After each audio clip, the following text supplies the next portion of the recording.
Hello दोस्त, आपके अपने यूट्यूब चैनल आदर्श विजन क्लासेज में स्वागत करते हैं। तो आइए इस वीडियो में देखेंगे द्विघात समीकरण। द्विघात समीकरण को किस प्रकार से हल करते हैं, द्विघात समीकरण किसको कहते हैं और इसको हल करने की कौन कौन विधि है उसको देखेंगे। तो द्विघात समीकरण देखिए, समीकरण का मतलब होता है कि जैसे दिया रहे x square plus a x square plus B x plus C equal to दिया हुआ रहे, उसको समीकरण बोलेंगे। उसको क्या बोलेंगे? समीकरण बोलेंगे। द्विघात समीकरण का मतलब क्या है? Quadratic equation. द्विघात समीकरण का मतलब हो कि उसका मैक्सिमम पावर हो ना, वो दो हो। मैक्सिमम पावर क्या हो?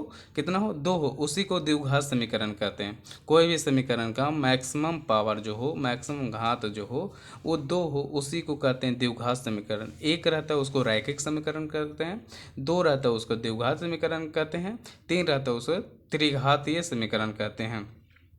तो द्विघात समीकरण करने के तीन विधि है। इसमें हम दो विधि को बताएंगे, एक गुणनखंड विधि है, एगो सूत्र विधि है, एगो है पूर्ण वर्ग विधि। पहला गुणनखंड विधि, दूसरा सूत्र विधि और तीसरा पूर्ण वर्ग विधि। ये तीन हालांकि ज़्यादा सूत्र से ही आता है, इससे या गुणनखंड से भी आ जाएगा। इसको से 2 नंबर का क्वेश्चन आता है आप लोग को 2 नंबर का क्वेश्चन देखने को मिलता है। अगर आप बिहार बोर्ड 2025 की तैयारी करना चाहते हैं क्लास 10th और 12th के, तो हमारे चैनल से आप ज़रूर जुड़ें। इसको अच्छे से सब्सक्राइब कर लें, क्योंकि इस पर आप लोग को बेहतरीन ढंग से सभी सब्जेक्ट का तैयारी कराने जा रहे हैं। ठीक है, तो अभी टॉपिक वाइज लेकर आ रहे हैं, फिर लेकर आएंगे सब्जेक्ट वाइज, फिर चैप्टर वाइज लाएंगे।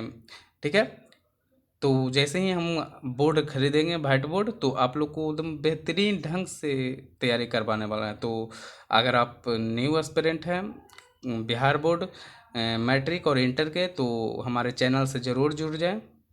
इससे आपको फ्री ऑफ कॉस्ट लेक्चर मिलेगा और उसका लाभ में मिलेगा, देखने को मिलेगा। ठीक है, तो आइए इसको दो विधि से हल करते हैं। पहला गुणनखंड विधि से, देखो दोनों में क्वेश्चन समान है। एक है x square minus three x minus 10 बराबर 0। इसमें भी वही उसी क्वेश्चन को लाए हैं, x square minus three x minus 10 equal to 0। एक ही क्वेश्चन लाने का मेन मुद्दा है कि आपको पता चल सके कि दोनों विधि से भी करेंगे, कोई भी विधि से हल करेंगे, उसका आंसर सेम आएगा, उसका आंसर क्या आएगा? समान आएगा। ठीक है, तो ये देखिए मैक्सिमम घात 2 है और बराबर 0 है। पहले तो समीकरण है, मैक्सिमम घात 2 है, तो ये द्विघात समीकरण हो गया। इसको गुणनखंड विधि से हल करने का सिंपल तरीका देखिए, बिल्कुल आसान मेथड हम लोग देखें। देखिए एक्स स्क्वायर है माइनस थ्री एक्स माइनस 10 है। देखिए इसके आगे कुछ नहीं तो एक होगा। ठीक है, एक होगा। अब देखिए यहाँ सोल्यूशन लिखते हैं, सोल्यूशन। इसको -10 × 1 करिए तो कितना हो गया? -10। ये होता है A x square plus B x plus C equal to 0। ये द्विघात समीकरण का व्यापक रूप है, जनरल फॉर्म है। ठीक है, तो अब इससे कंपेयर करिए, ए की जगह 1 है, बी की जगह -3 है और सी की जगह -10 है। I am right? क्लियर है? तो देखिए अब इससे सी और ए से गुना करिए, क्या सी और ए को गुना करिए तो -10 आ गया। अब इसको बीच वाला को बी को इस प्रकार तोड़ना है कि जोड़ या घटाव कैला पर -3x आना चाहिए और गुना कैला पर आना चाहिए -10 x² आना चाहिए। समझे? -10 × 1 x² हो गया -10 x², यानी कि जोड़ या घटाने पर -3x आना चाहिए और गुना करने पर कितना आना चाहिए? 10 x² आना चाहिए। ठीक है, इस प्रकार तोड़ना। तो हम देखिए कैसे तोड़ते हैं। यहाँ पे लिखेंगे x² -5x plus 2x minus 10 equal to 0। अब कैसे क्यों किए? देखिए यहाँ पे जोड़िए, ये दोनों को जोड़िए तो ऐड करिए तो कितना आ जाएगा? -3 आ रहा है, यानी -5x plus 2x minus 3x आया। और ये दोनों को गुना करिए, यानी कि -10 x² आ गया। क्लियर? -10 x² आ गया। चलिए इसको x कॉमन ले लेते हैं, ये दोनों में क्या कॉमन आएगा? x -5 हो गया। इसमें +2 कॉमन ले सकते हैं, +2 कॉमन लें तो इसमें भी आ गया x-5 इक्वल टू 0। क्लियर? यहाँ तक कोई प्रॉब्लम? चलिए अब यहाँ पे देखिए x-5 दोनों में कॉमन है, तो x-5 को क्या कर रहे हैं? कॉमन ले लिए, यानी x-5 हो गया। ठीक है, तो इसमें क्या बचा, एक्स बचा, इसमें क्या बचा, +2 बचा इक्वल टू 0। ओके, अब देखिए एक बार इसको लीजिए और बराबर 0 करिए, एक बार इसको लीजिए और बराबर 0 करिए, यानी कि x - 5 बराबर 0 हो जाएगा और x + 2 बराबर 0 हो जाएगा।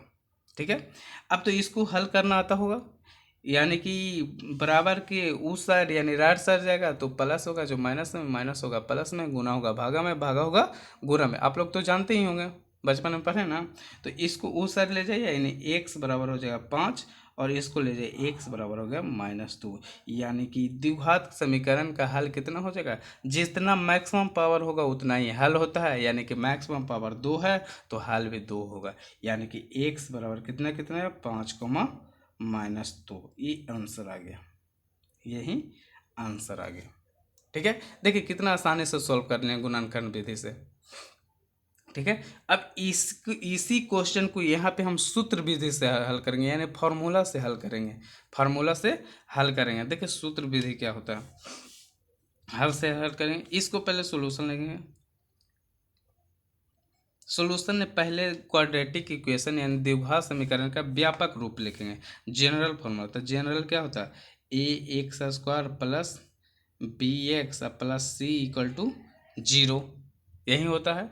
यानी यहाँ कंपेयर करेंगे ये इक्वेशन यानी क्वेश्चन वाला इक्वेशन में और ये इक्वेशन दोनों में कंपेयर करेंगे तो a बराबर क्या होता है, a बराबर हो जाएगा a का गुण यानी कि 1 हो जाएगा। ठीक है, b बराबर हो जाएगा -3 और c बराबर कितना हो जाएगा, -10 हो जाएगा। ये हो गया, -10 हो गया, ये आ गया। अब इसका फार्मूला होता है द्विघात समीकरण का, यानी कि x बराबर होता है, x बराबर क्या निकल जाएगा, -b ± √b² - 4ac, ये फार्मूला होता है, बटा 2a, ये होता है, यानी -b ± √b² - 4ac/2a, ये होता है। और ये अंदर में होता है, इसको b² - 4ac को हम d भी लिख सकते हैं, d होता है डिस्क्रिमिनांट यानी विवेचक, विवेचक होता है, डी होता है। ठीक है, यानी कि फार्मूला से जान गए, x बराबर होता है -b ± √b² - 4ac = 0, यानी d बराबर क्या होता है, b² - 4ac, डी होता है विवेक डिस्क्रिमिनांट होता है, विवेचक। ठीक है, अब इसका भी रूल है कि d 0 से बड़ा होगा तो क्या होगा, d 0 से छोटा होगा तो क्या होगा, d = 0 होगा तो क्या होगा। तो इसको नेक्स्ट वीडियो में करेंगे, है कि नहीं। तो इसमें आइए देखिए अब क्या होता है, -b है तो b की जगह -3 है, यानी माइनस है और -3 हो जाएगा, क्लियर। प्लस माइनस, अब वैल्यू को पुट करना है, √, तो देखो फार्मूला याद रहा तो कितना आसानी से बनेगा, b² तो b हो जाएगा -3 का स्क्वायर -4ac, 4 गुने a गुने c कितना है जी, -10 है सर। ठीक है, अब बटा 2a है, यानी कि यहाँ पे हो गया माइनस माइनस प्लस, यानी 3 + -3 हो जाएगा, ये 9 हो गया, माइनस माइनस प्लस हो जाएगा, 10 × 40 हो जाएगा। अब बटा 2 गुने 1 कितना है जी, ये 1 है सर, क्लियर, कितना आसानी से बन रहा है।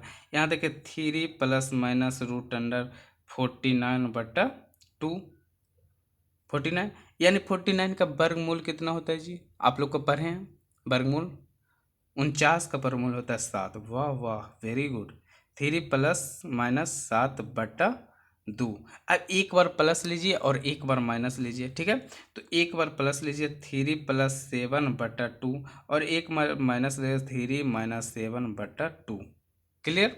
चलिए अब 10/2 हो गया और ये हो जाएगा -4/2, ये एक कट गया 5, ये एक कट गया -2, यानी x बराबर हमको आ गया 5, -2। अब ये बताइए कि गुणनखंड विधि से भी हल किए थे तो उतना ही आया था 5, -2, और सूत्र विधि से यानी फार्मूला से भी किए तो कितना आया 5, -2, यानी कि हम कोई भी यानी गुणनखंड विधि से करें या सूत्र विधि से करें या फिर पूर्ण वर्ग विधि, यानी नेक्स्ट लेक्चर में हम लाएंगे पूर्ण वर्ग विधि, तो उसको से करेंगे। तीनों से सोल्व करेंगे, तीनों से आंसर सेम आएगा, कॉन्सेप्ट अलग अलग रहेगा।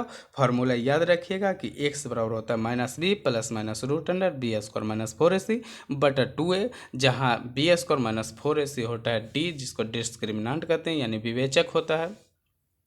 ठीक है, विवेचक भी कंडीशन होता है, 0 बराबर होगा तो मूल वास्तविक और समान होगा, 0 से बड़ा हो गया तो मूल वास्तविक और असमान होगा, फिर 0 से छोटा हो गया तो काल्पनिक हो जाएगा। ये होता है।